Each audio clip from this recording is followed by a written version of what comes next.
캥거루가 새끼를 품는 주머니. 놀랍게도 이 주머니 안에는 캥거루의 젖꼭지가 숨어 있습니다. 알고 계셨나요? 캥거루에는 우리가 모르는 비밀들이 아주 많이 숨어 있죠. 수상한 캥거루. 오늘은 캥거루를 직접 만나기 위해 호주 시드니의 동물원에 다녀왔습니다. 들어가자마자 캥거루들이 반겨주는데 이렇게 먹이를 주면 루야 작은 손으로 잡고 받아 먹습니다. 귀엽죠? 오늘은 캥거루들을 밀착 취재하고 왔습니다. 지금부터 살펴보시죠. 먼저 인간, 개, 고양이, 소, 코끼리 등 우리가 흔히 보는 포유류들은 태반을 통해 자국 내에서 새끼를 충분히 발달시킨 후에 출산을 하는 태반 포유류입니다. 그런데 호주에는 이러한 태반 포유류들이 아닌 유대류나 단공류처럼 태반이 없거나 불완전한 포유류들이 주로 서식하고 있습니다. 그중 가장 유명한 동물이 바로 오늘 보여드릴 캥거루죠. 캥거루는 특정 생물종을 지칭하는 용어는 아니고 유대류 중 캥거루과에 속하는 생물들을 통칭하는 용어입니다. 그래서 이런 근육질의 캥거루부터 작고 귀여운 왈라비, 나무를 타며 살아가는 나무 캥거루 등 여러 생물들이 모두 캥거루라고 불리고 있죠. 그리고 쿼카, 아시나요? 귀엽기로 유명한 이 쿼카도 캥거루과 생물입니다. 그래서 쿼카도 캥거루처럼 새끼를 주머니에서 키우는 모습을 볼 수 있죠. 귀엽죠? 캥거루과 생물들은 배부 위에 주머니 형태의 유관왕을 가지는 것이 큰 특징인데 이러한 유관왕은 암컷에만 존재하기 때문에 캥거루의 암수를 구분할 때는 유관왕이 있는지를 보면 됩니다. 캥거루의 배부 위에서 무언가 움직이길래 자세히 봤더니 이렇게 진짜 새끼가 들어있었습니다. 이처럼 새끼를 품은 캥거루는 꽤 흔하게 볼 수 있는데 그 이유는 캥거루는 임신기간보다 새끼를 주머니에 넣고 다니는 기간이 훨씬 길기 때문이죠.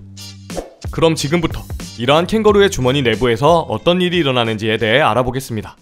먼저 태반 포유류는 태아가 꽤 오랜 시간 동안 어미의 뱃속에서 충분한 발달을 거친 후에 태어납니다. 그래서 일반적으로 임신기간이 아주 긴 편이죠.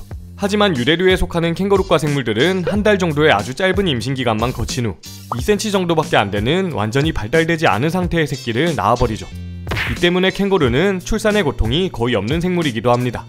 갓 태어난 캥거루의 새끼는 눈도 잘 보이지 않는 상태지만 후각과 본능적인 방향 감각을 이용해서 유관왕까지 스스로 기어갑니다. 이렇게 간신히 유관왕 내부로 들어간 새끼는 처음 3-4개월은 유관왕 내부에서만 성장을 이어가다가 4에서 6개월 정도가 지나면 유관왕 밖으로 머리를 내밀고 외부 환경과 친숙해지기 시작하죠. 그리고 8개월 정도부터 유관왕을 직접 드나들며 생활하다가 서서히 어미의 유관왕에서 완전히 독립하게 됩니다. 그런데 유관왕 속에서 자라는 새끼는 무엇을 먹고 자라는 걸까요? 그 비밀은 주머니 내부를 보면 됩니다. 충격적이게도 캥거루의 주머니 내부에는 4개의 젖꼭지가 들어있죠. 실제로 보면 이런 모습인데 캥거루의 새끼는 여기에 매달려서 젖을 먹으며 성장하는 것입니다. 캥거루의 젖은 새끼가 밖으로 나온 후에도 계속해서 분비되기 때문에 꽤 성장한 개체들도 이렇게 유관왕 내부의 젖을 찾아먹는 모습을 볼 수 있습니다. 사육사님께 캥거루는 한 번에 몇 마리의 새끼를 낳는지 물어보았는데 캥거루는 일반적으로 한 번에 한 마리의 새끼만을 낳는데 연속적으로 임신하면 발달 단계가 다른 두 새끼가 함께 자라기도 한다고 합니다. 신기하죠? 그리고 새끼는 젖을 먹고 유관왕 속에 배설물을 배출하기 때문에 어미는 오염을 방지하기 위해 유관왕 내부를 직접 핥아서 청소한다고 합니다. 이처럼 유대류는 약하고 불완전한 상태의 새끼를 출산하지만 새끼들이 완전히 독립할 수 있을 때까지 유관왕에서 충분히 돌본 후에 세상으로 내보내는 따뜻한 생물인 것입니다. 어머니의 사랑은 정말 대단하죠? 마지막으로 호주의 기념품 샵에 가보니 캥거루의 음낭을 이용한 기념품들이 굉장히 많았습니다. 캥거루는 우리에겐 굉장히 희귀한 생물 같지만 호주에서는 개체수가 너무 많아지면 농업과 생태계에 문제를 끼친다고 여겨지는 생물이기도 합니다. 그래서 캥거루 개체수를 조절하기 위해 사냥을 하기도 하는데 사냥 후에는 캥거루 고기를 스테이크로도 먹고 음낭 부분은 행운의 상징이라 표현하며 기념품으로 판매하는 것이죠. 조금 슬프죠?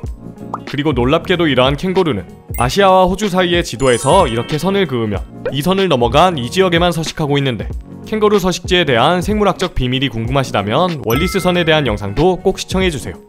그리고 호주 생물들에 대한 수상한 생선의 첫 굿즈가 출시되었으니 많은 관심 부탁드리겠습니다. 이번 영상은 여기까지입니다.